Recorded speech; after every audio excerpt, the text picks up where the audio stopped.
After winning World War II, Winston Churchill lost the election of 1945, even though the majority of the people supported him and loved him as their leader.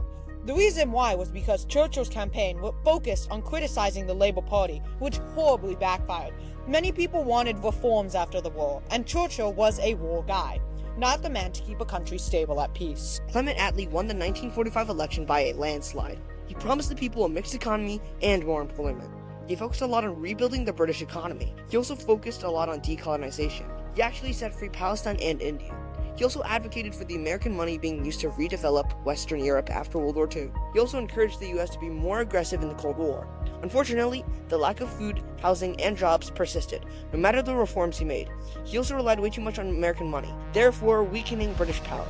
He then lost the election of 1951 and the election of 1955. Churchill's Conservative Party was re-elected to power in 1953 as an elder man. He was not very focused on internal policies, but he did notably privatize steel and rail transport. He spent much of his focus working on diplomatic relationships and was focused on the Cold War. Ever since World War II, he was extremely focused on foreign policy. He wanted to make sure the United Kingdom had good relations with the US so they could prevent a nuclear war, was his top priority. Truman and Churchill had good relations. The Americans wanted to put troops in West Germany, and the British wanted to keep their territory in the Middle East. However, when Eisenhower was elected, Churchill was very dismayed. Churchill said that Eisenhower didn't know the implications of a nuclear bomb, and he refused to meet with Soviets after Stalin died.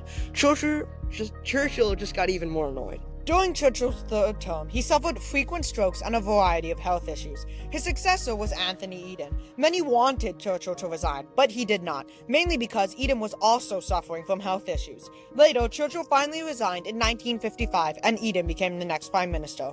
Churchill would go on to live in a peaceful 10 years after he resigned in 1955. He was frustrated about the rule under Eden, but he couldn't care less. After a hip injury, many thought after that he would become depressed. He had a stroke on January 10, 1965, and died two weeks later.